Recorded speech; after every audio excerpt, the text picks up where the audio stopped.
Greetings, Goddess Body Mind Spirit community. How are you? This is Tyra Omilade, your goddess guru, your sister friend. And you know I love helping women align with their life purpose using the power of ancient wisdom and the goddess-centered lifestyle. And this morning, we have our inspired goddess morning circle, where I want to talk to you a little bit about the astrology. But before that, let's turn it up. Let's turn it up, goddesses.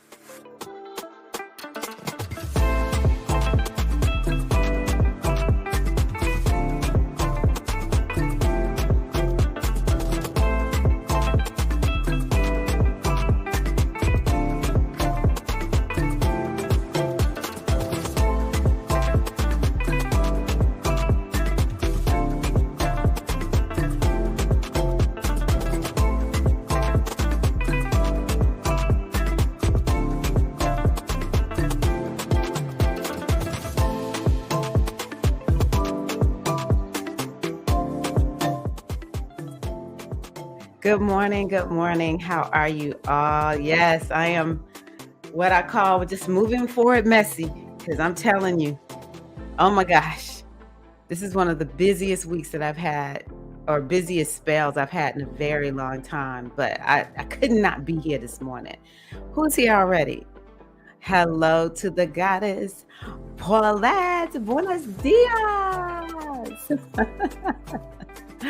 Good morning, Shakira. And we have in the house the wise, the mysterious, Mystic Storm. Greetings. Hey, Diza. How are you? Bonjour, sisters. We have the Caribbean in the house.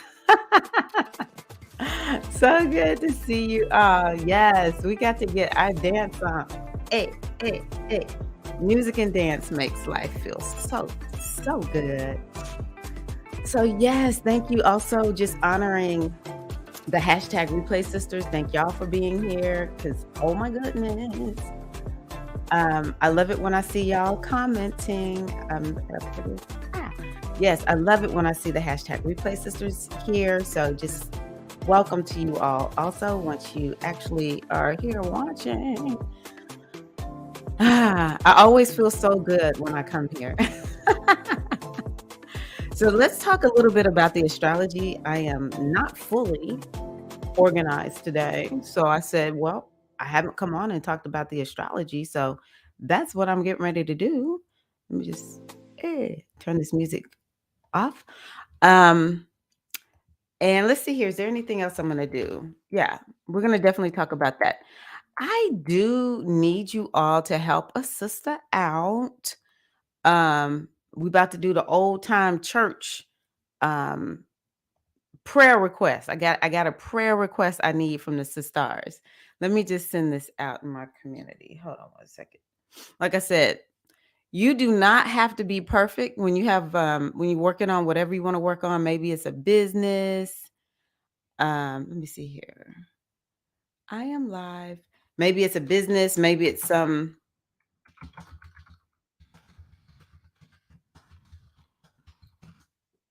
maybe it's a project, something you're working on, and you feel like you got to be perfect. Let me assure you, you do not need to be perfect. I'd rather move forward messy than to not move forward trying to be perfect. So, yeah, I just trust spirit. Maybe this is an opportunity for me to really showcase how, spirit lead, guides, and directs a sister when she is, not fully together. But it's been a little bit of a rough last, let me see here, Monday. Yeah. Almost 48 hours. Okay. And so my husband works for this organization called the Tennessee Commission on Children and Youth. Hi, Virgo. I'm sorry. Hey, Bliss. How are you? He works for the Tennessee Commission on Children and Youth. And I knew that they often have to go in and advocate for why this particular organization within the Tennessee state government needs to stay in place. And what they are is an independent organization or body that was created to create checks and balances for things like DCS, DHS, juvenile justice, let me see here. Juvenile. I don't know if I'm using the proper terminology. I know there's something that's a little bit better. Youth justice, maybe, or something like that. And so they've often had to kind of go to bat for it, but this time, with the particular government that we have right now, they could care less really about the children. And so they're trying to dissolve this whole organization. And so I'm on late this morning because I wanted to just watch my husband walk out the door. He's got to go, probably be before the Tennessee Senate, I think is something, or maybe it's a committee that this bill is in that would dissolve this organization. And then, we already have problems with children, sleeping in DCS offices, Department of Children's Services offices. You know how it is in this country. Like is always some problem with the system that's supposed to be protecting children. And so now there will be nothing here in Tennessee, which we're rife with problems here in Tennessee. And people don't like this organization that my husband works for because they are in fact the organization that points out these are the problems with what's going on, within our the system that's supposed to be taking care of our children. So if y'all would just say a prayer for the children of Tennessee. I know that every adult who is working within this organization, to include my husband, will go on. If this organization gets dissolved, were it to get dissolved, which it won't, because I'm holding the vision that it will stay intact. But everybody working for this organization will go on and get another job, maybe not even lose their job, move some other place. But what about the children of Tennessee, right? What about the children of Tennessee? They don't have a vote. Who is going to protect them? Because the system is already not working for them. So yeah, the prayer of women is magical and it's powerful. And so I'm asking the Goddess Body Mind Spirit community who's within the reach of my voice to just, no matter what the outcome is, it'll be around 3. So I don't know if everybody will watch it, but no matter what, we got to pray for the children of Tennessee, that we keep fierce advocates in place to, protect them, no matter how um, much the government doesn't care. That doesn't matter. We will not tolerate that. And that is my prayer for children everywhere, no matter where they are. So thank y'all so much. Hi, Free. How are you? Good to see you. Hi, Latoya. Good morning. Good morning, Larissa. How are you, Queen? Who else? Okay. Let me just get everybody on the screen. Good morning, Bliss. Good morning, Latoya. Good morning, Larissa. Good morning, Free Hall. I'm sorry, I can't remember your name. I think you have an EFI name. Good morning. Oh, thank you, Mystic. Thank you so much. Yeah, we're here together in Tennessee and OMG. So thank y'all for letting me say that. Initially, I couldn't say anything, but then a newspaper got hold of the story yesterday and put it out there. And then we saw there's this one newspaper called the Tennessee Holler. And we saw that they had found the Tennessee Lookout story. And so they put it out there. And so hopefully public pressure, but just do the right thing, will make this happen for the children of Tennessee.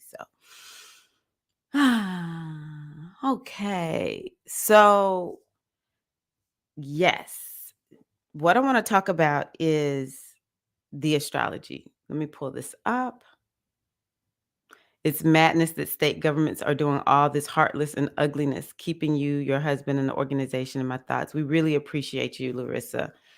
And this is, sometimes when I look at what's going on in the world, and it makes me, well, honestly, the main emotion I've had, so I'm just going to give y'all a little bit of insight. Um, my progressed moon. So we have an evolutionary chart. It's as if your chart continues to develop. Um, and in astrology, that's called the progress chart. But I always like describing it as evolutionary chart. My progress chart, my evolutionary chart has a Aries moon in it. My moon became, I got a progress moon in Aries last February. And I crack up at myself as a Pisces. I am always like, gentle and, I'm just like warm and fuzzy and I can cry at the drop of a hat. But ever since my moon moved into Aries, I'm like, I'm just pissed. I'm angry. I'm enraged. And I just crack up because it's not typically how I am. But I'm like, okay, is it the progressed moon to me always shows me what it's like to be another sign. I'm not gonna lie, I did like Aquarius. I was like, I feel nothing. I am just like so strong emotionally. It felt so good to have that progressed moon. Y'all, I'm a Pisces. My progressed moon in Pisces, I thought, this is too much water. I did not even know. Well, I guess a progressed moon in Pisces is different from being a Pisces because, it's all that emotion. I was just like, oh my goodness. I don't even know how I'm gonna make it because the progressed moon, you have that thing for like 2.5 years. But me and the progressed moon and Aries, oh, we good. I love this progressed moon. I'm like, I am just so angry. I'm enraged. So that's really my number one emotion has just been I'm just enraged. I'm enraged at everything that I'm seeing around the country. And when you start messing with children, it really speaks to, like, yeah. We already know when people messing with children, it's no bueno. No bueno. Grand Rising, Nayakia. How are you, Queen? Welcome. Okay, so let me just tell y'all this too, because I don't want to forget. So right now, I want to talk about the eclipses just really, really quickly. So eclipses are coming up. I need to get my eclipse class together. If you're in the membership on YouTube, I'm just gonna give it to you. That's where I'm gonna put it. Um, but I will be talking in general about the eclipses because I want y'all to understand. So the eclipses are going to change. We're going to have one in Aries. So if you have a birthday that's late in Aries, then just get ready. You're getting ready to start feeling a lot of change. Or if you have a birthday that's late in Libra, a lot of change on the horizon. It's going to be very challenging for the Libras. I'm just being 100. This has been one of the hardest things I've ever in my life experienced. I'm like, oh my gosh, these eclipses is no joke. But especially if you're rising Aries or rising Libra, or if you have a lot of planets in those signs, it will feel very challenging. Um, and so also Capricorns and Cancerians, you're gonna be feeling it very much. It'll be very, very pivotal and transformative. Ask the Leos and the Aquariuses. They're gonna tell you they've been going through, even though the eclipses are in a different place for them. So, and then we're gonna have one, I think it's gonna be in Scorpio, the one that we have in May. It will be in Scorpio. And so just getting to a point where I'm just like, whoa, eclipse energy, because I'm having it in both houses because I have planets in um I have one planet in Scorpio plus my ascendant. And then I have three planets just right there together in Taurus. And so last year, I was mostly feeling the Scorpio, where it was just like a lot of loss because the part that is in Scorpio is about releasing and letting go. It can help to spiritualize you. And then the part that is in um, Taurus is taking me in a whole new direction. And so I'm starting to feel the part that's in Taurus now because, well, I'm starting to feel everything even more now because all my planets in Scorpio and Taurus, they're in the early degrees. They're within the first 10 degrees of those signs. And so I was like, what is going on? I have y'all, I don't go anywhere. I stay right here. I stay right here. Um I you know, I just it's just the pandemic never I never got out of like I don't really go anywhere. Now I'm doing more, but up until recently I wasn't doing anything. I wasn't going anywhere unless it was like required. Otherwise, I'd just go to the store and just I'm happy to be here at home. Well, I have made 2 trips. I went to see one son the weekend before my birthday, and then this past weekend was my birthday weekend. I went to see the other son, and and then I got another trip coming up. And what I wanted to tell y'all was like I want to just kind of like chronicle this so that I can help y'all to see. I want to remember what happened and so that I can help everyone to kind of understand what it means so that we don't start like stressing and losing it and doing the opposite of what we're called to do because the eclipses they don't let you have you can being fixed is not working. It's why Leos and Aquariuses and Taurus and Scorpios we're all fixed signs. This is very hard for us because we like everything to be the same. We like consistency. We are the pillars of the world, to be honest with you, because we are so we can stick and stay. We have endurance.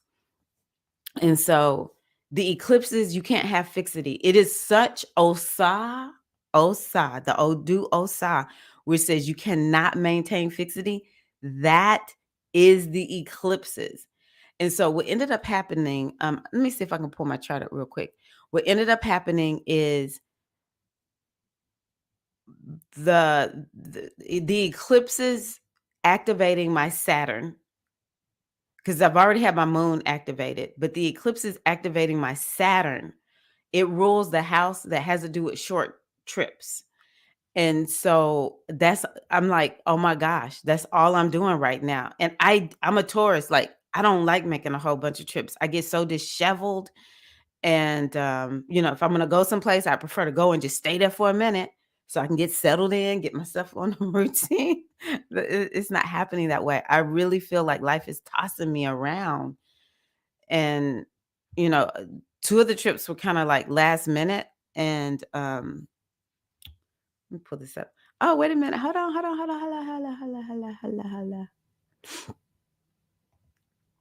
Yes, you're getting ready to have that change when I saw that you had said you were Aries the other day, Latoya, I was like, "I'm not gonna say anything. I'll just wait." I don't like just, you know I don't like just telling people stuff, but I was like, "Ooh, Latoya about to go through a big change."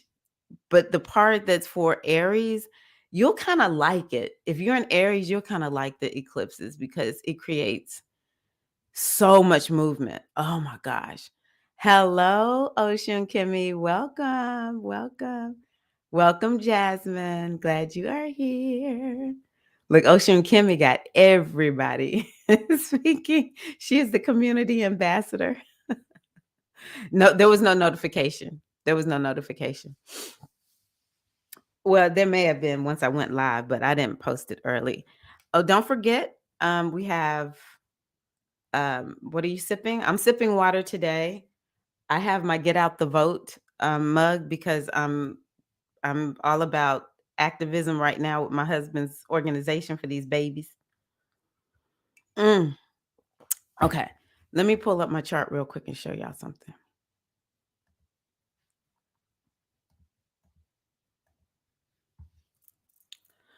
So what ended up happening is we have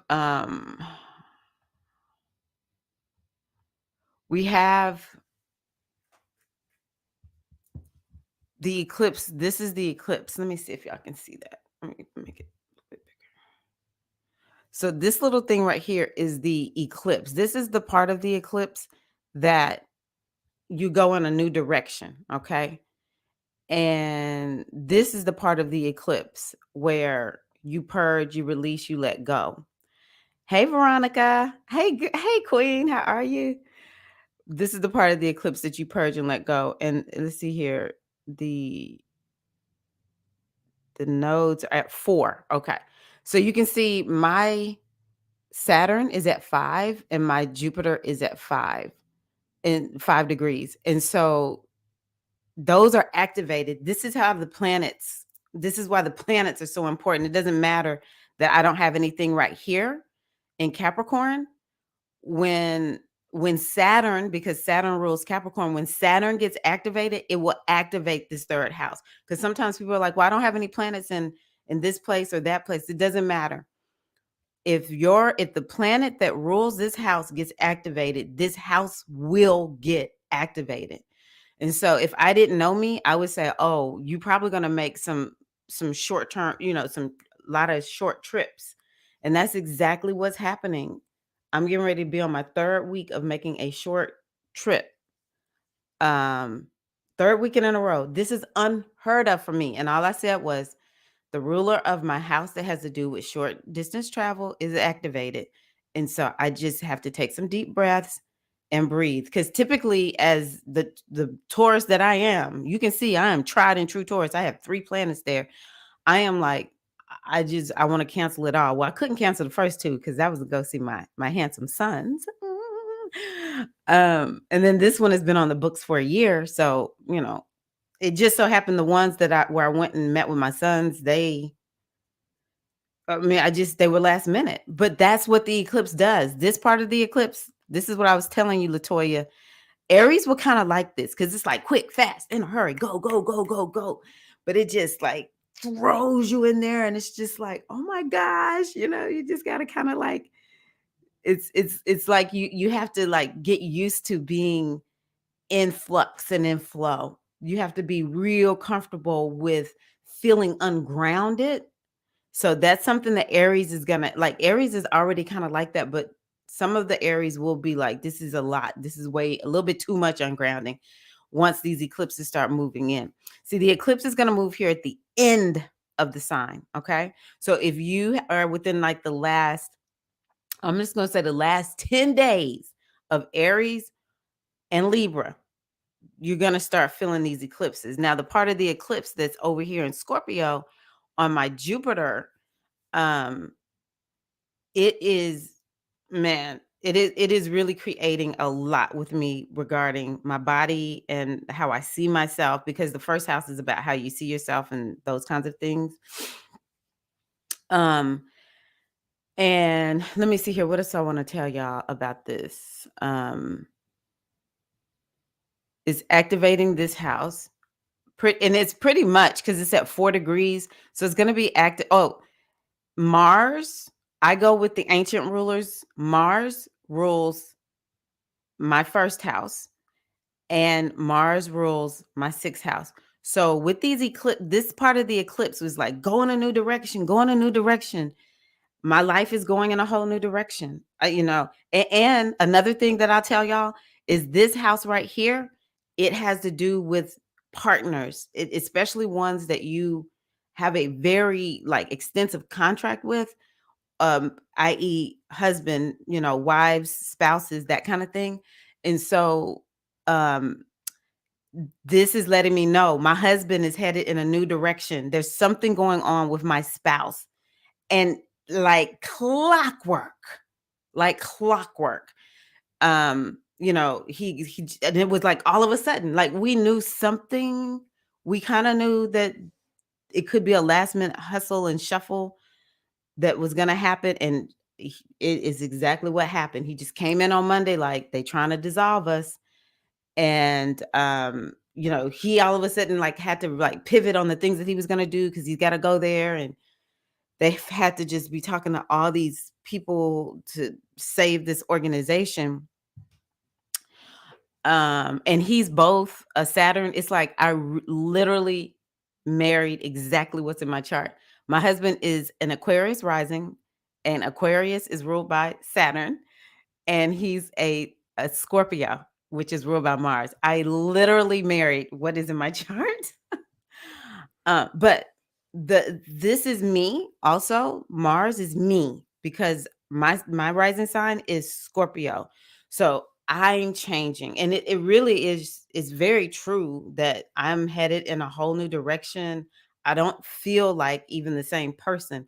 I remember when Ocean Kimmy was on talking about what is life like now after SAI, and she's just like having a look. I don't even remember what I was before.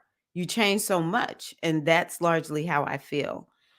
Let me see here. Oh, and it has me hyper focused on, you know, I'm not going to say my continued failed efforts. It feels like it. Um, but I think that finally I'm going to start moving in a new direction when it comes to my health and wellness. It's my focus for the year. So, yeah, I hope that that has been helpful to y'all to kind of understand when eclipses come. It's very disheveling, and man, I'm tired. I'm really, really tired. So the other thing I wanted to tell y'all is I think we're already seeing Pluto moving into Aquarius. I have seen so many people have problems with Zoom and just a lot of issues with technology where it almost seems like it's Mercury retrograde, which Mercury can create technological issues. Actually, people don't know this, but Mars can create tech issues. For sure, you know, something going on with Uranus, but it has to be, it's not the retrograde that will create it. It's something else with Uranus that will create tech issues. It's kind of like if Mars interacts with Uranus in a troubling way, it will create tech issues. Um, but I'm just seeing so much stuff happening with tech and oh, even this bank failing. So check this out. I don't even know the name of the bank. If someone's keeping up with it, type the name of this bank in. But there's a bank that um, I think it had mostly to do with cryptocurrency, and it was a non-traditional bank out of, you know, Silicon Valley or something like that. And it's a bank that one of the too big to fail banks. It has failed. So banking and regulations, Capricorn. And where is let's pull this up real quick. Y'all, I be thinking about y'all all the time, and I just haven't had a chance to sit down and create this video or, you know, to type it out or whatever. But I had said I wanted to talk to y'all about this because I want y'all to see astrology in action. I don't know why I just can't stand the ads. Anywho, and I'm using that stuff for free, so, you know, shame on me for being annoyed with the ads. That one's not too bad. Okay, so we have Pluto right here at the 29th degree. And so it's soon to move into Aquarius, but we start seeing what's going to happen. Oh, let me blow it up. We begin to see what's going to happen um, before, you know, it actually happens. And so Capricorn is regulations. We can really actually the banking, when we had that banking crisis in 2007, Pluto had just moved into Capricorn.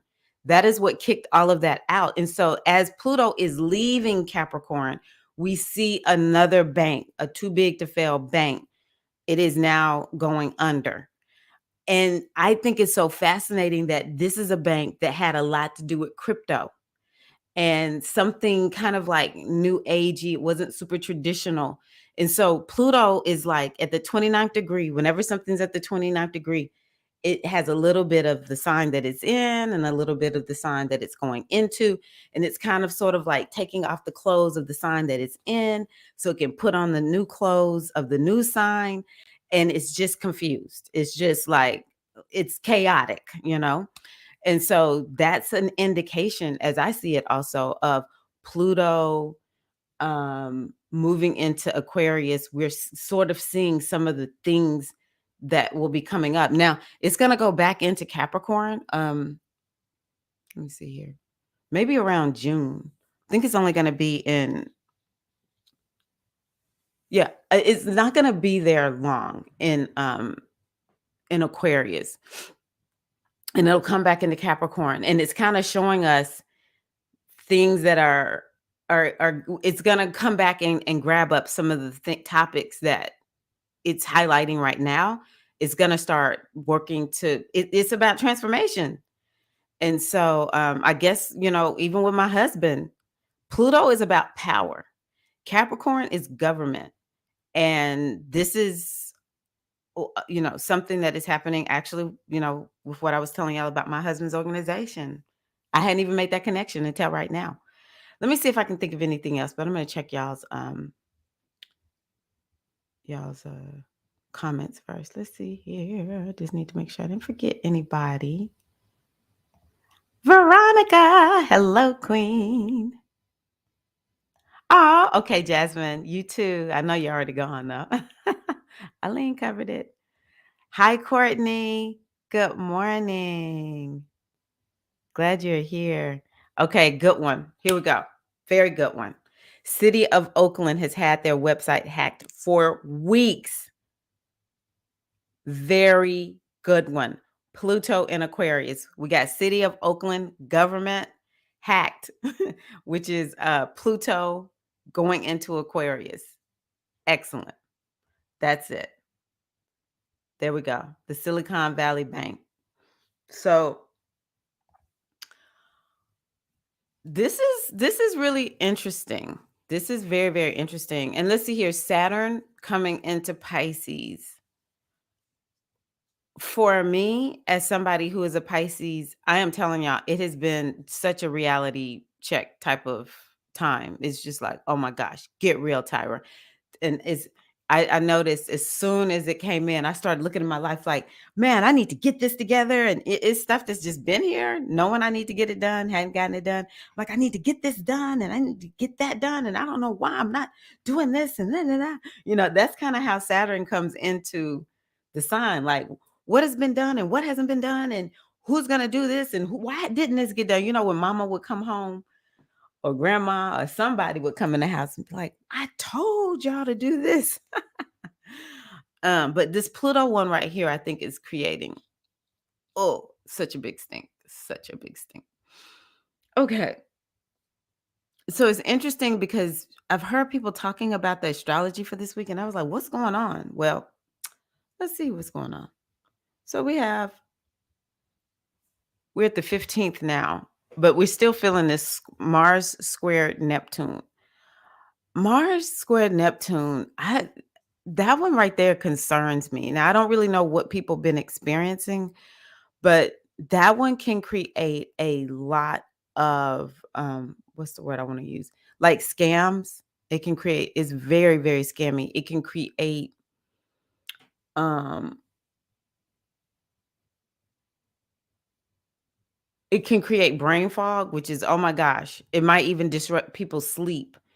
Because Neptune is about sleep and Mars is like, sleep for what? Why are we sleeping? We're not sleeping. Uh, it can create quite a bit of disruption, especially on the inside. I think that this is a good time if you feel like there's somebody you need to check on, someone who maybe has had mental health challenges, mm, maybe even someone is dealing with some type of addiction. It's important to check on them. Because it can be harsh for people who are struggling in those areas. And now I will say I like this for getting a breakthrough. You can get a spiritual breakthrough, but it may not be like, oh, I'm just so blissed out. I'm sitting here and I am just all in a meditative state. This is more of like, I can't take it no more. And you're just like, I'm making a change. Something happens and you're just like, this is not okay. I am not okay with this. And it's interesting because it's combined with this Chiron conjunct Jupiter, which it could exacerbate our pain. I'm not gonna lie, y'all. That Chiron conjunct Jupiter, it could have us feeling like, oh my gosh, I am so connected to this pain inside of me or this wound inside of me. But also the other thing is it's like you can get a new beginning around something that has been very, very painful. Like you see it as the part of you that is the worst part of you. And you just get a whole new perspective. Similar to something I've been talking about with you out here lately, which is um, when I tell y'all perfection is not required. As a matter of fact, your perfection is your beauty also. So it could give us a fresh new start regarding that. It just kind of depends. A lot of it may have to do with the body also. And so, just like this breakthrough coming through around a wounding, a new beginning can happen where we just make a decision where I'm no longer available to this. I am now moving over here and doing this. It could like create a pop in your subconscious mind. And you're just like, how have I never seen that? Like I notice a lot of times when I'm having an awakening, it'll be something that was there all along. It was like a pink elephant in the room, and I literally couldn't see it. That's what this can do for you is to really just awaken you to something where you're just like, I didn't even see it, but it's like so glaringly true and evident to me right now. So it may not necessarily be fun, but it will be productive. Oh, Shannon's here. Oh my gosh. Let me see here. Pisces, fourth house. Yeah. Yes. Oh my gosh. Big changes, Courtney. Wow.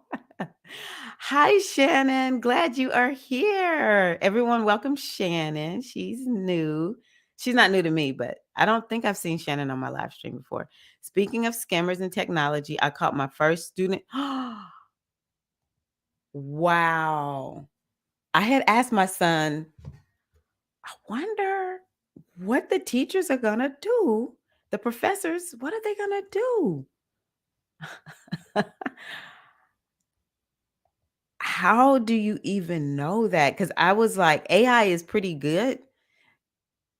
I guess if they don't make any changes to it, it's going to sound like not them. And if you didn't write that way before, but this is definitely something that professors are going to have to deal with. Wow, Larissa. Wow. Okay, so we have Sun conjunct Neptune. I like the Sun conjunct Neptune. I like that.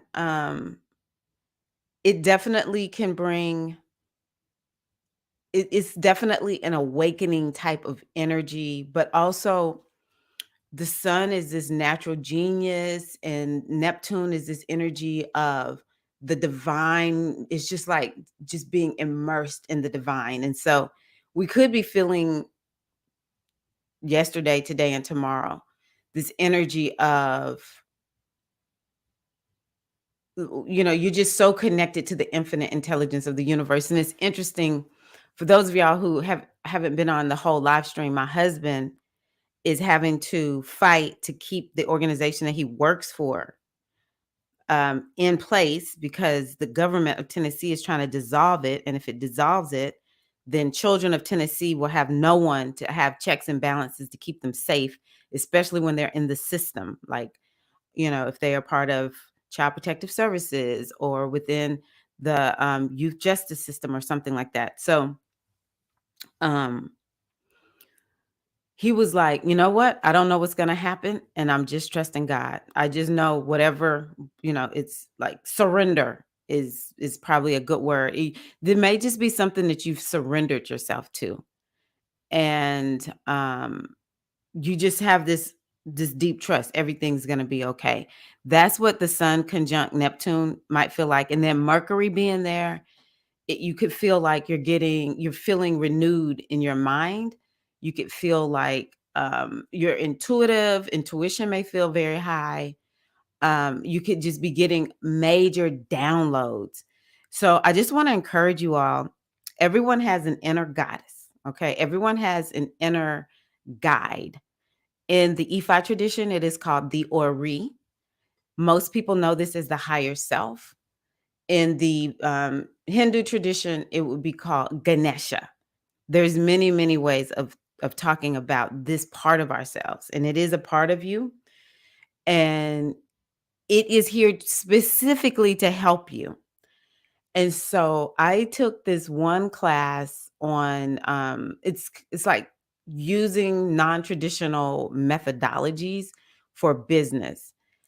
And what the lady said is, she calls it the inner business expert. She was like, you have an inner business expert, just, connect with your inner business expert and give the inner business expert, if they need, if you want the inner business, IBE is what we call it. If you want the IBE to take care of something, you delegate it to the IBE, you let it go, and the IBE will help you.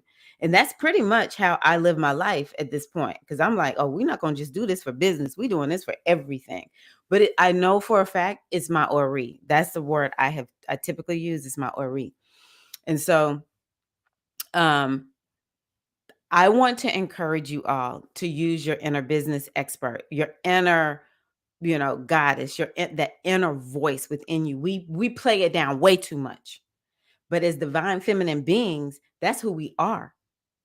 We came here imbued with the power naturally of intuition. And so it's about time we awaken it and call it in. Most of us feeling like I'm just out here in these streets. I need some support. IBE, this is what I need for you to do for me. IBE, I need for you to do this for me. That's what I call mine, especially when it comes to business. And so, well, everything at this point. And so I want you to know that this is a time where you can commit to this inner goddess, this inner guide, this inner advisor. And I want you to practice this over the next week. And then when we come back next week, I want you to let me know how it goes. So what I want you to practice is when it's something you feel like you don't really know the answer, I want you to say, inner advisor, IA, IBE, inner goddess, whatever. But you need to understand this is just for you, that whoever you're calling on, this is yours, right? Take care of this for me. Sometimes when I'm just like, I might forget, IBE, I'm gonna need you to bring this back to me. And so when I do that, I have zero question as to whether or not this is gonna happen. IBE. And so, sure enough, last night, this morning. Yeah, this morning I had lit some little votive candles and I was gonna put them in their, respective candle holders. And my mind is just like mush right now because I'm so tired and have just been so on the go. I totally forgot those candles were sitting there. And I literally felt like my IBE turned me and made me look at the candles. I was like, oh, thank you, IBE. Got the candles, put them where they needed to go. So it could be simple things like that, because that would have been a mess if I had not put those candles in their candle holders. It could be something simple like that. Or maybe there's literally an answer. You're like, I need this answer. I'm not quite sure what to do. And our expert, inner guide, inner goddess, whatever you want to call this energy, I need for you to get this answer. Show me how to get the answer. Lead me, guide me, direct me. I need an answer for this. And that's people wonder how folks live in the magic of life. They support the part of themselves that came here for them. But guess what? Just like in Pisces, you can't see it. We hear that voice every now and again, but because we don't see it, the conscious mind, which is constantly go, go, go, go, go, go, go, it's so much more loud and evident that we start just constantly using logic and rational thinking. And, we just think we can think our way through everything. And, but once we begin to accept, no, I have a part of myself that's not differentiated. It's not in this body. there's levels of us, y'all. There's different levels and layers of us. And so there's a part of ourselves that is just watching everything, and it whispers, go this way, go that way. And sometimes it'll kind of throw in blockages. This is when we love the do. Sometimes a blockage will be thrown in because your inner guide is like, you going in this direction. I don't want you to go in this direction. So I'm gonna throw a block in here. And what this one Odu says is called Oyeku, is a block. Sometimes a block is a blessing. Okay. And so, that's what it'll do. Or sometimes it's like, we got to get you to learn this lesson, and we tried to get you to learn it, like in this way, and you're not getting it. And sometimes we'll have somebody show up who rocks our world in a way that doesn't feel good. And it's their inner guide conspiring with our inner guide. There's this book I read called Radical Forgiveness. This is where I get this concept from. And so the our inner guides will conspire and to get us to grow up. And sometimes it's easy and sometimes it's difficult. But that part of you knows your destiny. It knows what you came here to do. It knows your itinerary. And it also knows that you're going to come here, that you came here and you forgot. And so the more we lean on that energy, the less we have to guess at stuff. This is how we have a balance between, I'm checking my astrology and I'm living my life. Is we have to, really lean into that voice, because sometimes the voice is like, girl, go check your astrology. You wilding out over here when all you need to do is just go look at your chart and see this is a rough time. Or you're pushing when you really need to rest. And then sometimes my inner guide, it just literally tells me what to do. This is the beauty of being a human, but especially being born into the body of a woman. And this is our superpower that has been stripped from us. We have been made to forget, or we have been made to not trust that part of ourselves, to think that to be a woman and to have this feminine energy and the ability to tap into spirit and hear, just be guided by something that I can't see. We have been made to think that's a weakness, but in all actuality, it's a superpower. I think that I love thinking about Tesla. We think about that picture of Tesla, and he just has all that electricity around him. And the majority of us would be freaking out. But Tesla was tapped in and tuned in to something greater. I always say that about all the ancestors. I think about all the African American ancestors who, we think about the Black inventions here in the States. And I always say they were tapped in and tuned in to something higher than them. And that's why their invention continues to live. Some of the most amazing things that we see did not come from a thinking brain. Now, it was channeled through that brain, but it was not the brain that created it.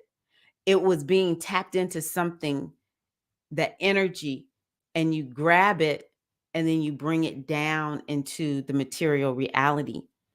But a lot of us, we just stay right here, right? So this is a time where we actually can renew, that we're going to be listening more to our inner guide. This is a very good time for a renewal for that. So let me see. Let me take my sip. Did everybody tell me what you're drinking? I'm drinking water. It was written professionally. Oh, interesting, Larissa. It was written professionally, but made no. Come on now. I'm gonna need you to do better, student. Read it. Ah,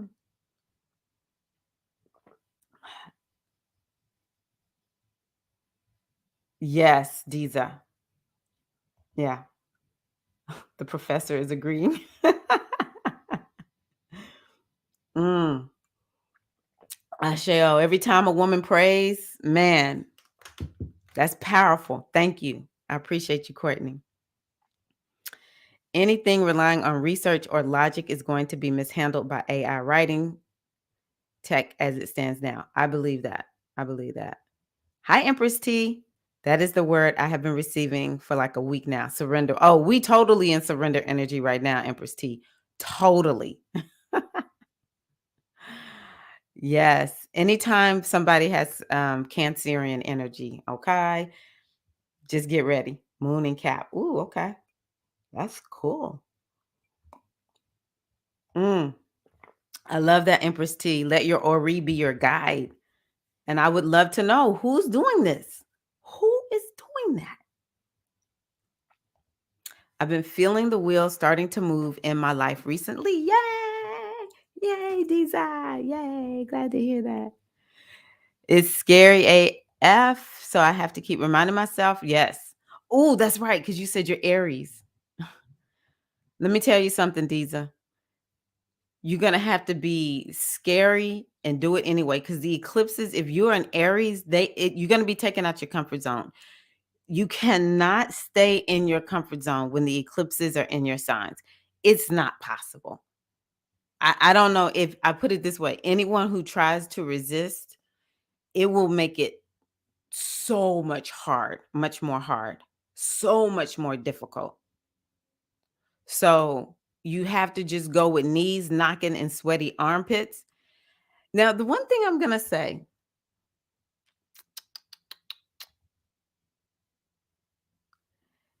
is, for me, because I have so many planets involved with these current eclipses, um, it has made me stronger. It's like, it toughens us. I feel like it toughens us up. I'm thinking about all the women that I saw go before me in Sag, in Gemini, in Capricorn, and Cancer. They all seem stronger as a result, but it seemed very difficult going through. And it does take, like, for me, for the Scorpios and the Tauruses, and I'm sorry, I'm so tired. But for the Scorpios and the Tauruses, it will take getting through the Aries and Libra eclipses. We got to get through those because it always seems like there's a year where you got to regroup. When the eclipses happen in your sign, you got to regroup for about a year, and then once once it goes, let me see here, it's gonna go into well, I'm gonna get disheveled when it goes into Pisces and Virgo, because I got planets in there. I'm like sweating looking at that. Actually, I have planets in Aries, so I don't know, but I have noticed that once it goes through those major signs like rising, for sure, the first and the seventh house, there's a little bit of you have to kind of reset yourself, and then it's like you gain your footing again. But I probably won't be okay until we get to Aquarius and Leo, where I have nothing. I'm gonna be like chilling during that time. But it's about to be on and popping for about the next uh, three, yeah, about the next 5 years. So y'all just keep watching. It's gonna be, but you got to making the baby steps. Let me tell you, that's one of the best things you can do when it's your turn. What's your rising sign? Latoya and Deezer. Do y'all know y'all's rising sign? Are y'all rising Aries? Yes. Hmm. I steadily be asking Ogun to take my rage and anger because these people stay trying me out here. I have learned to stay home more to avoid that rage element of myself. Let me tell you something. You might want to call her, yeah, but yeah. Cause Ogun, baby. But yeah, Ogun, yeah. We can ask Ogun to help us learn how to channel it. Cause I'm telling you. Mm, I need coffee, no coffee pot. So I'm making it in a regular pot and draining it. Yes. Old school bliss. I'm glad you know even how to do that. Mm,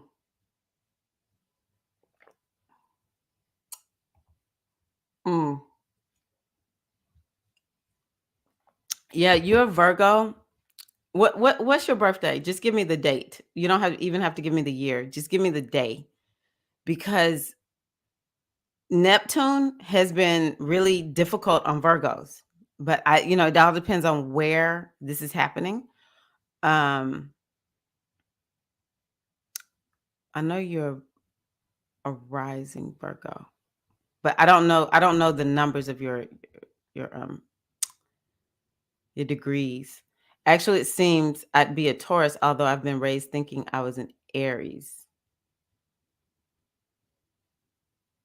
April 20th. Yeah, it depends on what time you were born, Diza. It depends on what time you were born. Good morning. How are you, Jesse? How are you, gorgeous? Wow. Fifth house is a good house, though. I like the fifth house.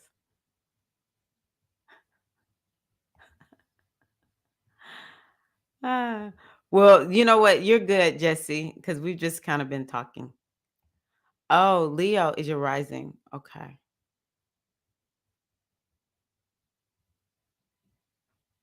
Hey, Gigi, how are you? I've really had to surrender the past few weeks. I have court with my ex tomorrow, so I'm struggling with my fire.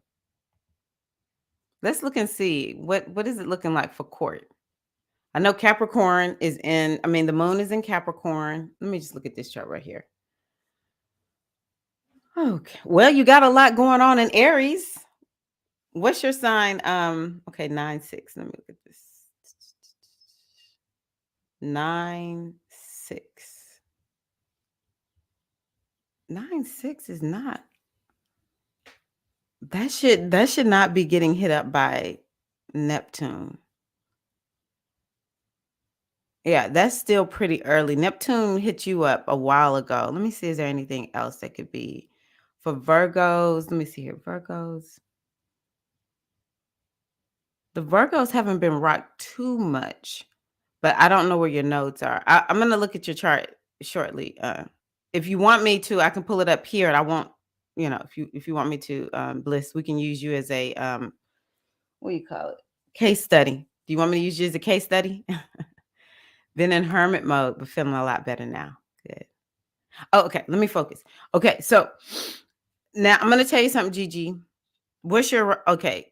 Your Aries. You might do okay, Gigi. You might do okay because you got Saturn there. Venus is still there. Let's see here.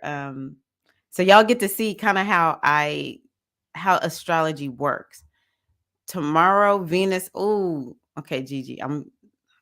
You didn't ask for my opinion, so I'm not gonna say anything. If you want me to tell you what I think, let a sister know. But you got Jupiter in Aries, so that's working in your favor. I love that. I love that. Okay. Are you a Cancerian, Jesse? Hermit mode. Yeah. Okay, so the Virgos are feeling it. Okay, that's interesting. Okay. So I'm gonna put in let me just take this down for a minute while I type it in. I'm gonna put in Bliss's information. We're gonna use her as a case study.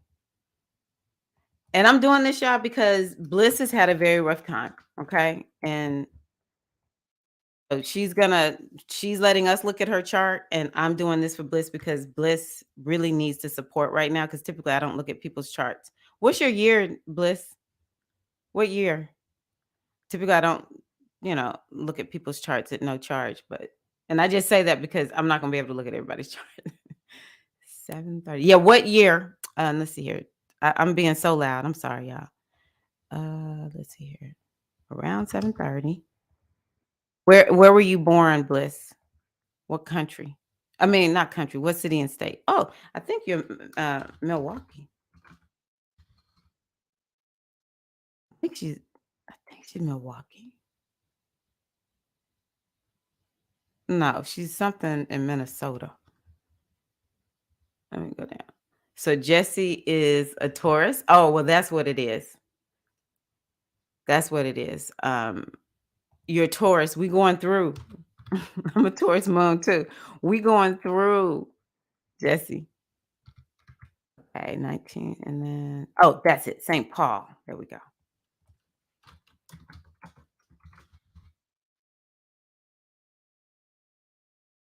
Okay, September 6th, 1983, 7:30ish. uh, okay, St. Paul. Yeah. So let's look and see. Oh, Deezer? I know you feeling some stuff. I bet yours is in the early degrees, so that's why it is feeling like it's just now starting to happen. Hey, Ia, how are you? Oh, Bliss, you at that time? Did you let me see here. You said 7:30 PM. Bliss, you are not a triple Virgo. You okay. Okay. You're not a triple Virgo. You are a Pisces rising,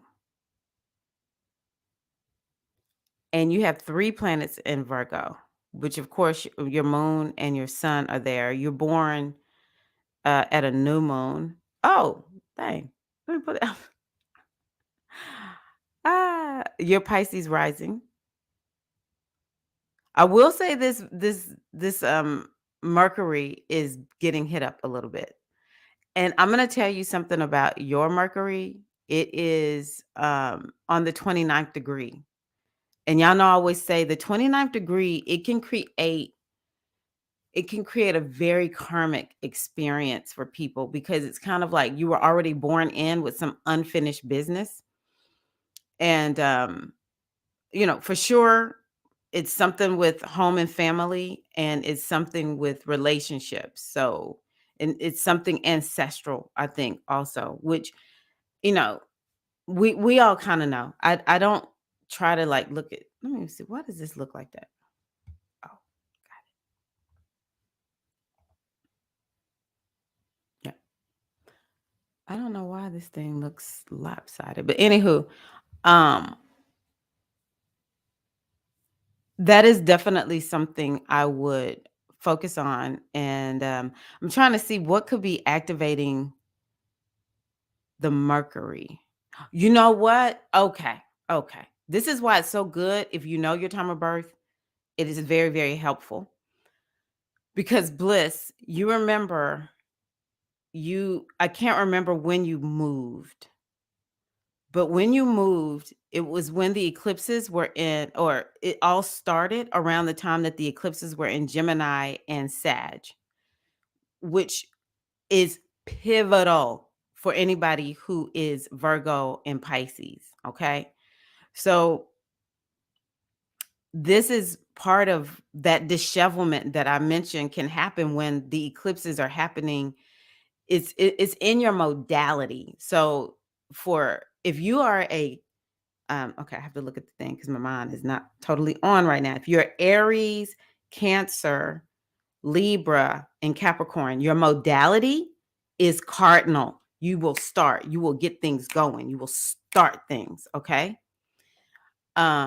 It's also about action. Those are very much about taking action. If you are Taurus, Leo, Scorpio, and Aquarius, that's the modality is fixed. These signs are about endurance, sticking and staying. They are immovable. People just make it seem like it's Taurus, but it's all of the fixed signs. Okay. So, but when something is happening to one cardinal sign, it's essentially happening to all the cardinal signs. When something is happening to one fixed sign, it's happening to all the fixed signs. The last modality is mutable. So, mutable is this Pisces, Gemini, Virgo, Sagittarius. When something is happening to one mutable sign, it's happening to all the mutable signs. So we could have all this going on in Pisces, but don't sleep. Gemini, Virgo, and Sagittarius is feeling all of this. Okay. So um when the eclipses were in Gemini and Sag, those Sag and Geminis felt it deeply. The Pisces and the Virgos were feeling some kind of way too. Okay. And especially if you're Pisces rising, or you have Virgo on the seventh house, or if you were Virgo rising with Pisces on the seventh house, the rising signs really felt those eclipses. So, well, actually, I'm a Pisces sun, and I'm telling you, those eclipses were on point for me as a Pisces. Um, so you moved when the eclipses were in the houses that have to do with home and family and career, and these are the things that you've just been, you remember I said it'll dishevel you, and you just feel like, I can't catch myself, and you have to kind of get used to it, which we've been seeing. There's times when you're like, I'm so much better, I have, faith, hope, and optimism, and then there's times when you just feel like this sucks, right? So you moved during a time, and you have a lot of cardinal energy. You moved during a time when the eclipses were happening. And so you're in this stage of like getting yourself regrounded. But the other thing too is that you have planets here in uh, Leo, which has been kind of feeling the eclipses. Maybe not, it's your Venus and your Mars, so maybe not exactly like the Leos who have a sun there, or their rising sign is Leo. Maybe not exactly, but that's a lot of Leo energy. That's a lot of Leo energy. Um, so I can see how this has like really created some challenges for you. And I'm hoping that when the eclipses, let me see here, when they move, first of all, you got Saturn in your first house. So in a way, I kind of like Saturn in Pisces because it will bring Saturn's like, you gonna get together, right? So it'll help bring some stability is what I want to think, but it still may not feel comfortable, but it will help to bring some more stability. Let's see here. Maybe through people that you know, not people that you know, but through I don't know, like through community, through maybe even spirituality to a certain degree. And maybe another good thing for you, Bliss, is to make sure that every day you sit down and you visualize that, this is where I'm headed. You can't know the answer. You can't know how it's going to work. But what you can do is to work on what's going on up here, and just be like, universe, I'm gonna need you to turn it up. I'm gonna need you to like make this materialize, because Saturn can make things materialize. But I remember when I had Saturn in my first house, it was a little bit rough. It really was. But I didn't know astrology at the time. I just did some research on myself. I did some me search, and I was like, okay, I remember that time. But it set a foundation that I'm standing on today. Because when I had Saturn in my first house is when I decided I don't want to work at at the gyms anymore. I want to go see, can I have my own fitness business? And actually I did okay, for a little while. And but I just remember it being real hard. Like I had to learn how to market a little bit, and I was still homeschooling, and I just didn't have a lot of support, to be honest with you. And it was a lot of stuff that was very, very challenging, but it made me just like dig so deep. Like I want this so badly.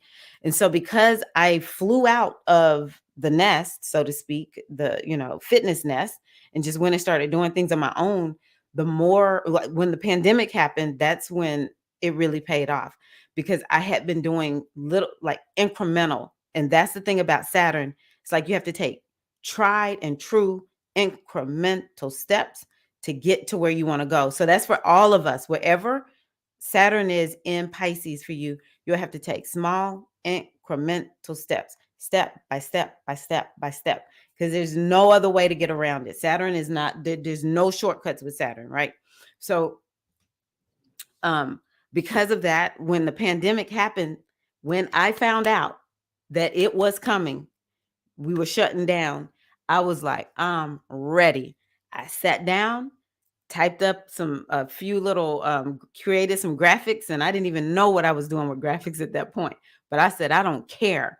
I typed up some graphics, sent out an email or something. I don't even think I was using email. And I said, I got 10 spots for readings. And I made a few $100s just like that. Had never done that before. Had never done that before. But it was the foundation that got set when Saturn was in my first house. That's the foundation that I'm sitting on right now. So I just want to say to you, Bliss, this is an opportunity for you to get a whole new foundation going in your favor. It will feel challenging. Like right now, Saturn is squaring, it's going to square your Jupiter, and it's going to square your Uranus, which is a good thing. A square is a very good thing because it creates action, even though it might feel quick. Just like I was talking about with these eclipses in Aries, it's going to feel real quick. But it will help to catapult you to go in a new direction to be, do, have what it is that you came here to be, do, and have. And I don't know, let's see here. Where did you put it? Pisces. I can see why you want your own business. I think for you, Bliss, it would be good if I don't know. I just think that there's going to be some up level that happens. It's not necessarily going to be the most comfortable. You might have to really work for it, but I can see an up level coming. And maybe you want to start moving into tech. Find jobs that will allow you to be in tech in some kind of way, or maybe go find a government job. That's something else that I could see. If you go find some place that's maybe like a college, something that's more of like a tried and true place, even though, I know you are eclectic, but something that's more of like a tried and true place. I don't really vibe corporate America all the time. I just feel like you need something really stable. And so I think that will help. So I hope that helps y'all to see kind of like how astrology works. Another last little thing I definitely want to tell you is these eclipses, they're on your Saturn, which is here in at 1 degree of Scorpio. So there is going to be more change coming. I just think that from day one, what as I have not like I haven't seen it, but watch your post here. I have believed that there was a button that you pushed in your life, or maybe you and the universe pushed a reset button in your life. And so this is part of what is happening. And also, Pluto is right here at 29 degrees. Okay, you're going to love Pluto going into Aquarius. And I'm telling you, Bliss, this year, I do think things are going to begin to shift up for you. But I like astrology because I can tell people when it's not going to be easy. Okay. And there are things that you may have to just kind of like, just hunker yourself down. Every moment won't be bad, but you may just like what I'm telling myself, I have to accept it's a lot of things. I could start crying right here, right now about the things that have me concerned that literally impact my life. But I just told myself, this is just the time. I mean, there have been so many days here lately when I'm just like, okay, Queen Esther, I was born at such a time as this. I was born for such a time as this. I was born for such a time as this. I chose to be here. I have to keep telling myself, I chose to be here. I was born for such a time as this. I was born for such a time as this. And so sometimes we have to just kind of remind ourselves, like right now it's a little bit rough. It's a little bit rough. And, trouble don't last always. Trouble don't last always. Weeping may endure for a night, but joy comes in the morning. See, y'all, that's when you know your roots be coming up because you be quoting stuff that you don't typically quote. Like I never make those quotes. I do refer to Queen Esther pretty regularly, but I rarely quote scripture because I typically don't do a good job of it. But I've just been here like, this is not gonna last forever. It's not gonna last forever, you know. It's not gonna last forever. Um, and so I do think it's going to be a little bit of a mix. Now, I do love this though. So wait a minute, let me tell you this. Pluto has been really giving you a run for the money because it's squaring. You have Pluto square Pluto. Everyone around Bliss's age. Let me see here. So Bliss must be right around 40. Yeah. Everyone right around 40 been experiencing this Pluto square Pluto. It doesn't matter who you are. That's about when we experience it, right? And so if you think back to 40, most of us are like, man, I thought 40 was great. We get to 40, it's like, oh, this a little bit. Okay, okay. Respect. I didn't know it was gonna be like this. But anywho, Pluto square Pluto. And that's rough. It's a really rough time, and it's about you stepping into your power. Okay. And so Pluto, once it comes down here into Aquarius, it is gonna it's gonna make you feel a lot better. So you're gonna feel like you get a reprieve from all of this mess for, let me see here. Let's see here. Pluto will be, let's see when Pluto go back into Pluto stations. Okay. Pluto, what month is this? May. Why is Pluto doing this to me? Okay. Pluto goes back into Capricorn on June 11th. Okay. So you're going to get a little bit of a reprieve because also you have Saturn trying your Saturn. That's what's up, mama. That's what's up. So that is beautiful because that's a lot of support. And so I'm going to tell y'all this. I've already talked to y'all about the different modalities. So let me tell y'all about the elements. Water supports water. So all the water signs, they're like when there's something going in one water sign, we're all feeling kind of good with it. Fire supports fire, air supports air, and earth supports earth. So we have what is called it's this energy that has to do with opportunity and expansion. But why is Bliss not feeling this yet? Is because this Pluto is squaring her Pluto, which is rough. It's like you got to transform, you got to make some changes. Is making Bliss dig real deep. And then once it comes over here, we're going to start, just watch. We're going to hear Bliss saying things like, okay, like, I don't know why everything all of a sudden just kind of got a little bit easier on me or whatever, Um, the only thing that she does kind of have like might feel challenging is this Saturn is squaring these planets up here, but she wants that. If I was in her position and I saw that, I would be like, oh my goodness, it's going to be challenging. But it's kind of like when we watch action movies and they see this big wave coming and somebody is just like, F it, I'm just getting ready to see if I can run up that wave and let it just carry me as far as it can carry me before it goes down. It's kind of like that where you just see, okay, I'm gonna have to just dig deep and go for this opportunity, but it will land you in a better place. So I think that that's something that we'll see for Bliss. Last little thing too, Bliss, I do think that the Saturn here is going to activate your Chiron. And so for you, it's definitely going to be this energy of continuing to embrace. You don't need to be perfect. Anything that you think is the most horrible thing about you, you can turn it into a gift. You can turn it into a resource. How can you turn your wounds into a resource? So I would love to hear from you all. How do you turn your wounds into a resource? So for me, like when I think about the OCD that I've dealt with my whole life, one of the ways I transform that into a resource is, first of all, I talk about it and let everybody know, because I'm the type of person, for some reason, people think I'm perfect. They think my life is perfect. They think I don't have any problems.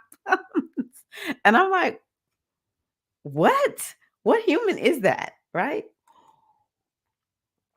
Um, and so it's shocking sometimes for people to find out that I have dealt with an OCD. I didn't share it for so long. For the longest time, the OCD was my shame. Now it's the way I'm just like, hey, we all got something. We all got a DSM, um, a DSM designation of some sort. Um, Let me see here. Another way. So this is in the fourth house, emotional. Maybe this is time for you to start doing more things to help you manage your emotions. And so maybe your emotions in the past have really created some issues for you, but it'll be an opportunity for you to start using the tools, like when we talk about the tapping, or, and this an infinite number. If I were you, I would tap. It's an infinite number of resources out there on EFT tapping. They're free. Folks got all kinds of videos out there, but emotional regulation is something that I would do with that. So, like for me, because I too have to really work on managing my emotions, it's like build it into my body, build it into my routines.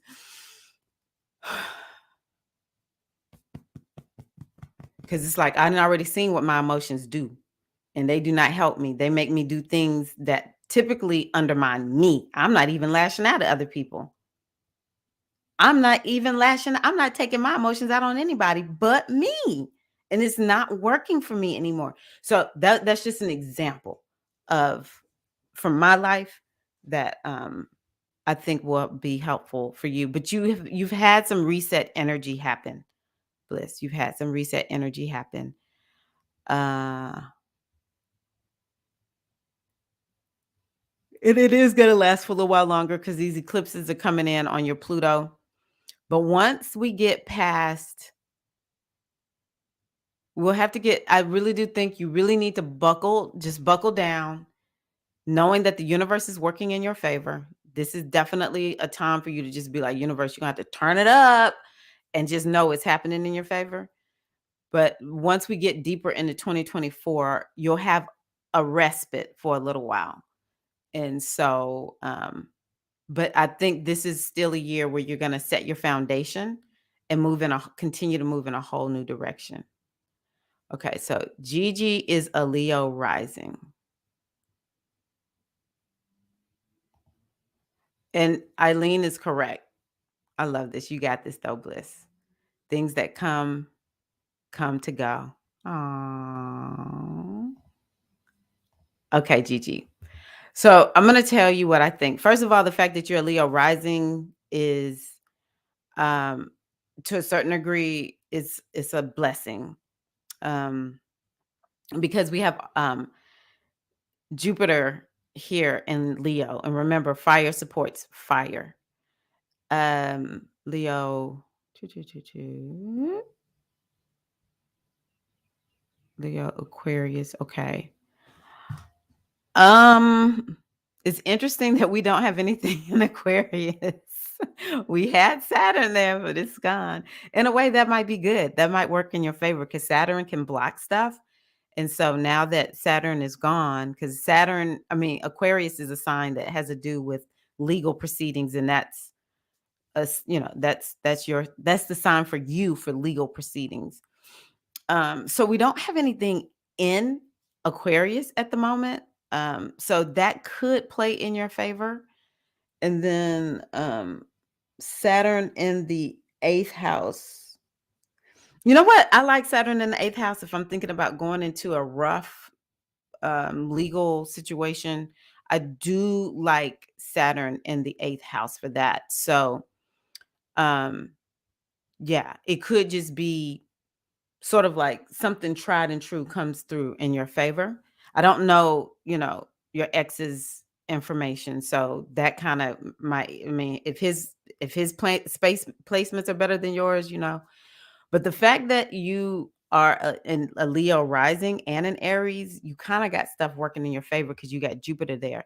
The only thing about tomorrow that I would feel a little bit like, ooh, how's this going to work? Is Venus is going to be on that 29th degree, very karmic degree. It could just be, it's already been kind of rough and messy, it sounds like.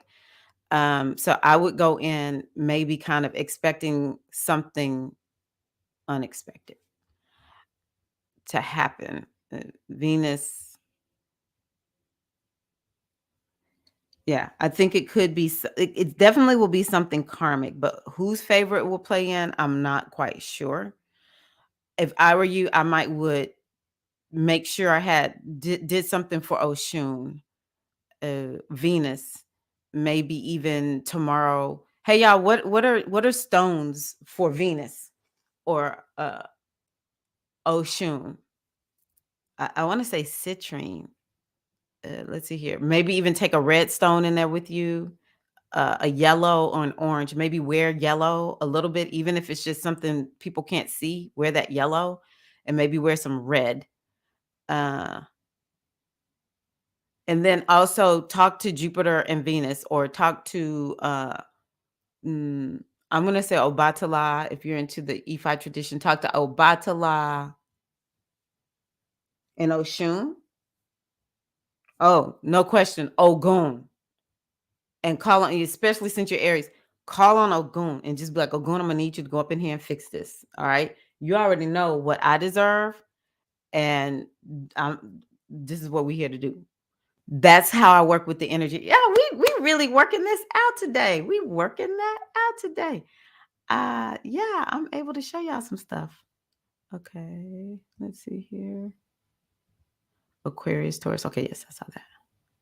St. Paul. So what? So if what I saved is correct, I'm a Taurus sun, Taurus moon, Leo ascendant. Yeah, yeah. So the eclipses are just now really, especially with that Taurus sun, it's just now these are affecting you. Okay. Did I speak to Iya Ocean Funke? How are you, goddess? Sending you love and grace also. Yes. Uh-huh. April 2019. Yeah. Okay.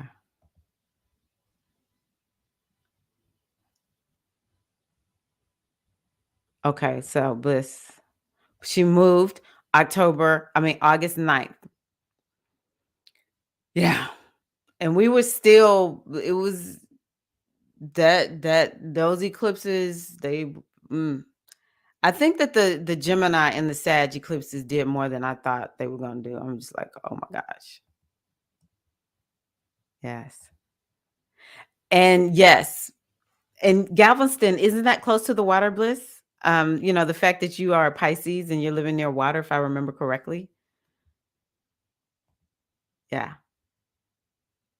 So the other thing that I'll show you is that, like, for Virgo, all the water signs, or the other two water signs, which is Scorpio and Taurus, will make Virgos feel amazing. But not the one that's opposite, Pisces. Pisces challenges Virgo. It's like whatever the sign is that's opposite your sign, it challenges you. And if you have both, like Bliss, you sometimes you're like, oh, I got to figure out how to balance this out. Because that's what you feel, literally like you have a tug of war going on inside of you. Sagittarius. I like that wording. I did some research. Yes. I agree. Uh, I've had 4 people pass in my life since November, back to back. Last one was on Sunday. I'm so sorry to hear that. I guess it's spirit telling me I have nothing left in Minnesota. Wow.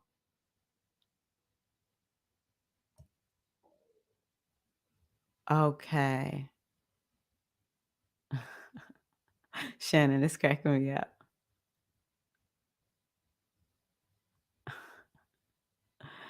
Ah. Okay. So you're waiting tables right now. Mhm. I think that it'll be something that all of a sudden pops up. So you'll have to keep us posted, but I think it's gonna be something all of a sudden pops up, but it is gonna be something, maybe there's gonna be some training involved, but don't fall for any scams. It needs to be something that is tried and true. To me, waiting tables is tried and true. I would not want to work for Amazon, but a company like Amazon is actually tried and true. It's not a startup anymore, right?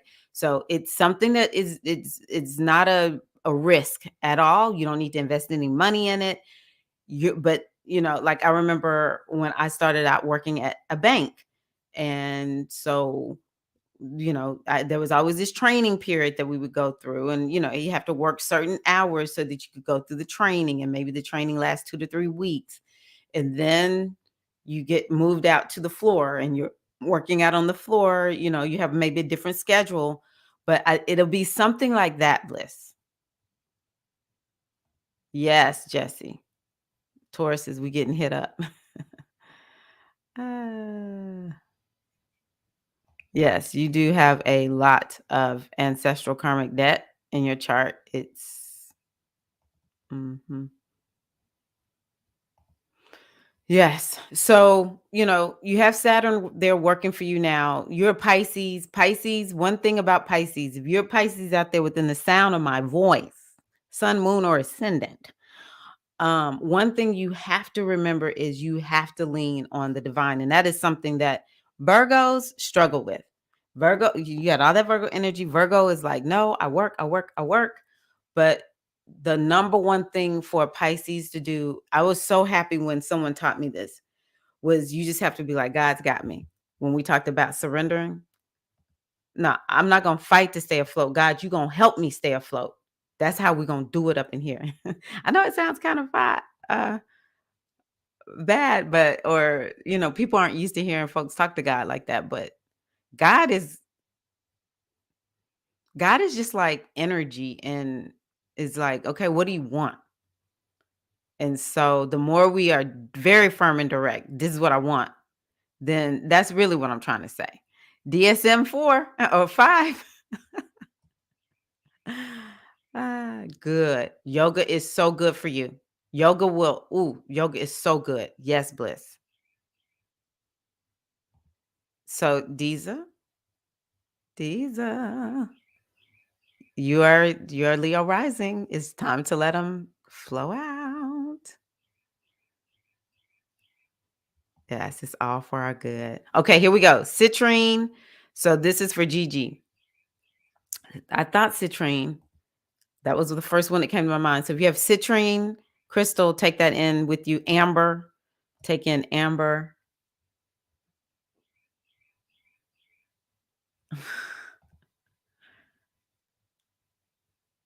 Okay. Interesting.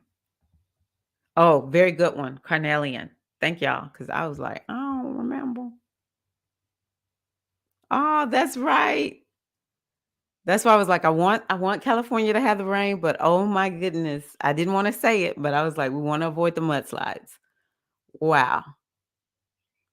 Slides and flooding. Okay. Yeah. It's like a double-edged sword when California gets rain. Yes. In a way, I don't know, Bliss. I just really believe that everything that is going on, even though it is hard, is exactly what was supposed to happen. And you did it in the best way you could. Um, yeah, you did it in the best way that you could. Oh, you're going there this morning. And the universe is playing in your favor. Okay. I don't know how long ago. Oh, that was a while ago. Take care, Veronica. Mhm.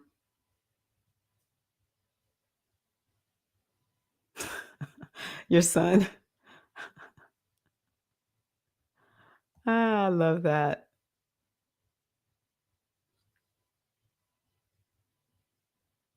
Okay. Okay. Then maybe you already at that job then. Good. I think it'll be coming sooner than you realize. Ah. Wow, a strike down in Martinique.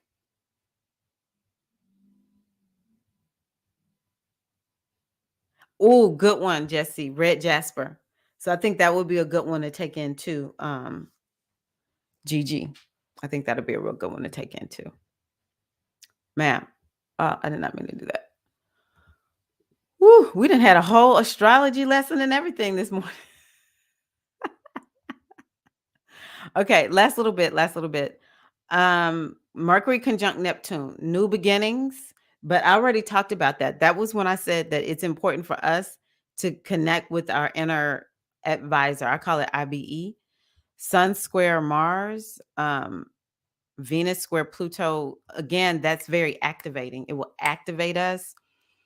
Um,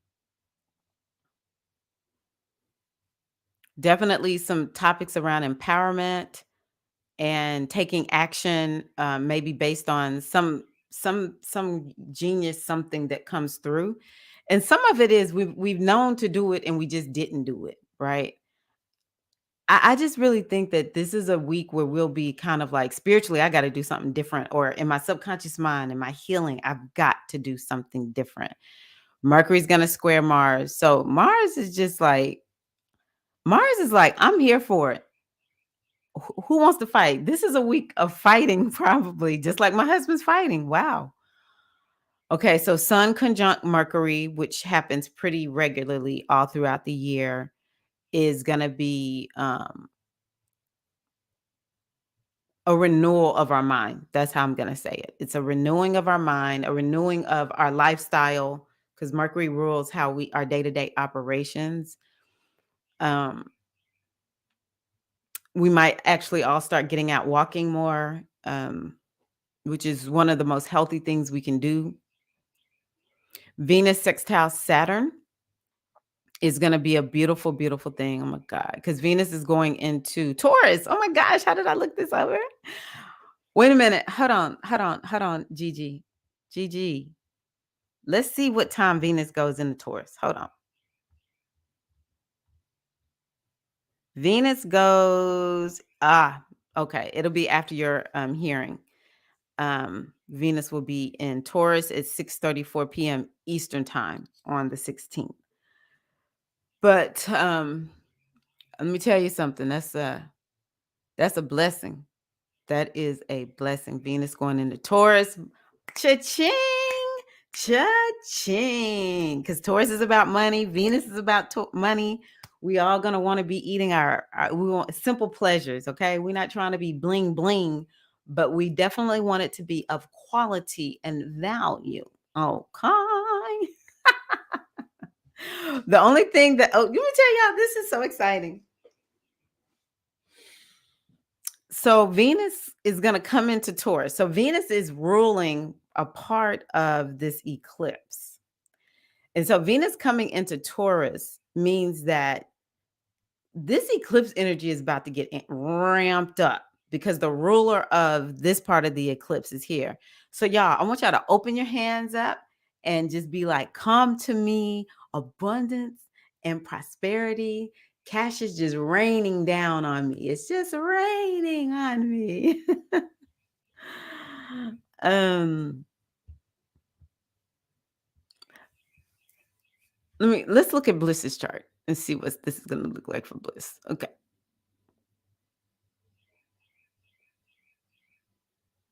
So Bliss has the third house. See, I love the third house. Okay. I freaking love the third house. It rules everything. I think that this is ingenious, that it definitely could bring money to you based on your skill set, Bliss. I think that Venus going there is going to help you mentally. You're going to feel so much better when Venus gets into Taurus. Now, it might be about 2 days out. You might feel a little bit challenged initially when she goes in there just because you have a planet over here in Scorpio. But I think that you'll really enjoy it. I think that you'll feel more like you understand your purpose. And I don't know. I just kind of have a feeling it's going to be a cha-ching kind of time for Bliss. Okay.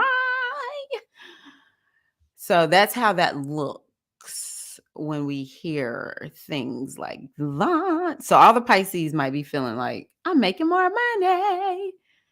But it will be based on like you may be teaching something or a skill set that you have.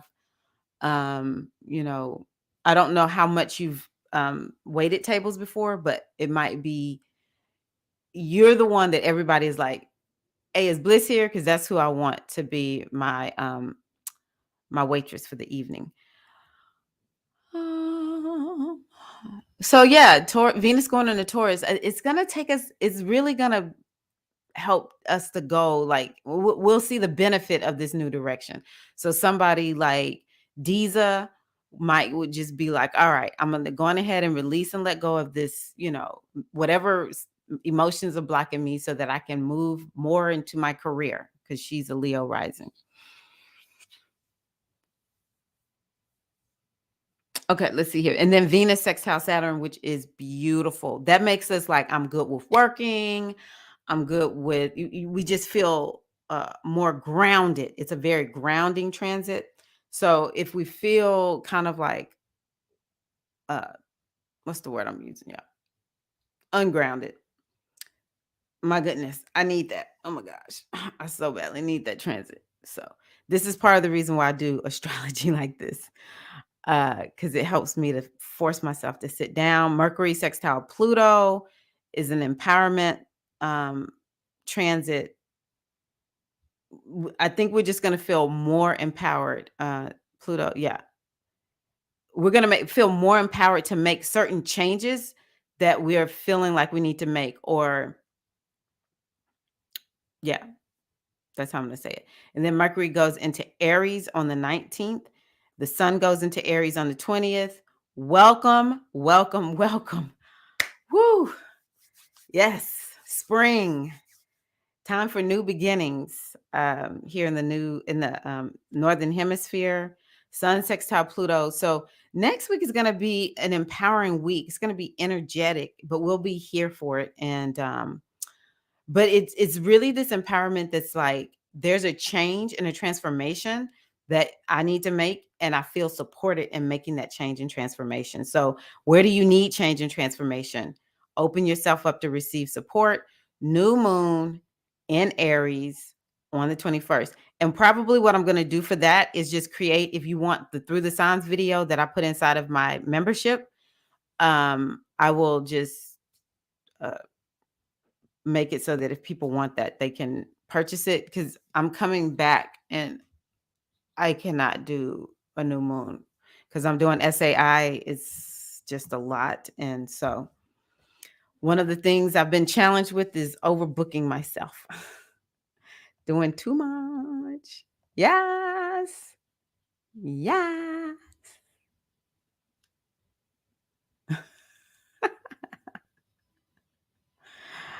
I love that. Yes. Carry those. Carry those. Oh, yes.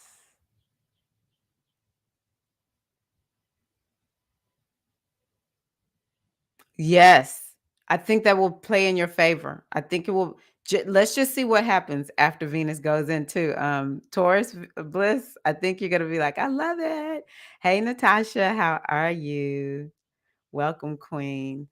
Okay, let me pull a card real quick, and then I'm gonna get off.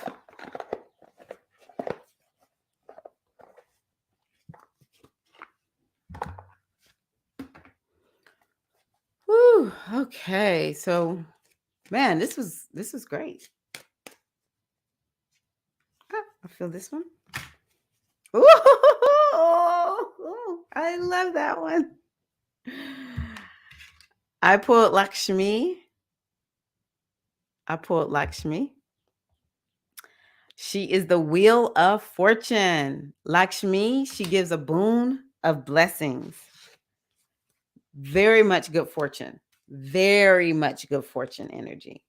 Let's see what she says. She is 10. Okay.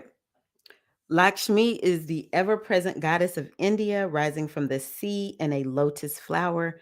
She is the divine power of wealth and prosperity in all forms. All right, come on, Lakshmi, turn it up, turn it up. Lakshmi, Lakshmi. Lakshmi is spiritual enlightenment embodied, the goddess of fortune and manifestation of abundance and prosperity on all levels. She brings the joy of beauty to the world, the revelation of divine mystery on earth, magnificently adorned with beautiful jewels and a red veil. Lakshmi's hallowed crown of stars proclaims her blessings of spirit brought into form. And that's largely what we've been talking about today. She embodies the luxuriant, earthy, feminine principle of abundance and invites you to enjoy the pleasures of heaven and earth as they are one. It's one and the same.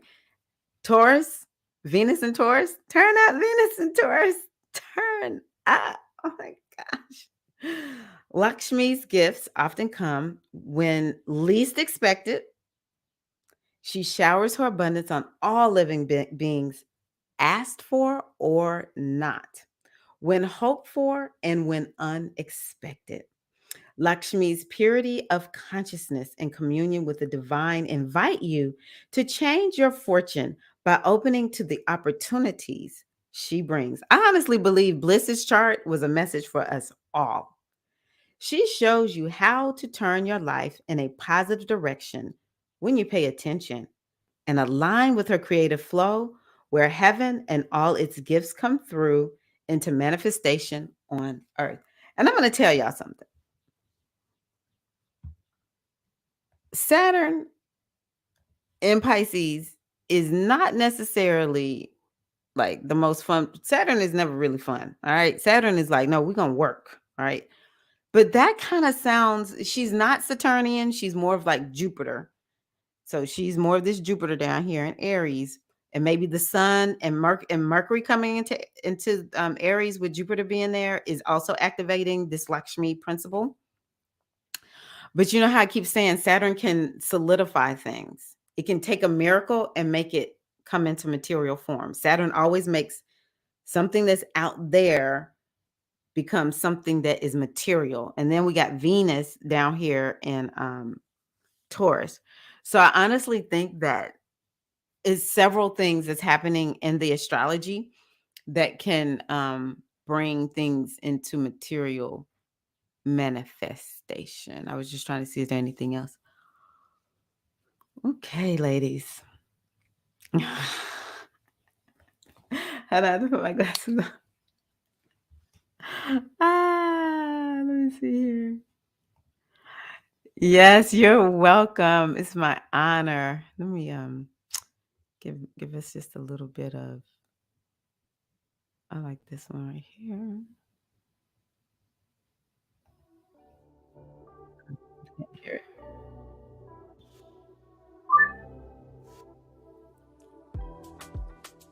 Yes. Abundance for bliss. Oh, Bliss, you got this. Y'all are so sweet. Lakshmi. Yes. Sending you love, Jesse. Thank you. Gigi. Y'all wish Gigi success, massive success in court. It is all working in your favor. Gigi is working in your favor. All right. Because I know you want what's best for you, your ex, and your child. I know you want what's best, so may it work in your favor. I ain't your ex's coach and spiritual guide. I'm your coach and spiritual guide, and it's working in the favor of Gigi and TCCY. Ashe, ashe. Yes, ashe. Good. Thank you for being here, Shannon. She's one of me and Eileen's sister facilitators. She's a certified sistership facilitator, like me and Eileen, me and Ocean Kimmy. Oh, I'm so happy to hear that, Bliss. That makes me this is why I do what I do. If you can just help a sister catch her breath, she will make it another day. Things don't have to automatically become perfect. Just help a sister catch her breath and she will make it another day. You got this, Bliss. Proud of you. Peace and blessings, Gigi.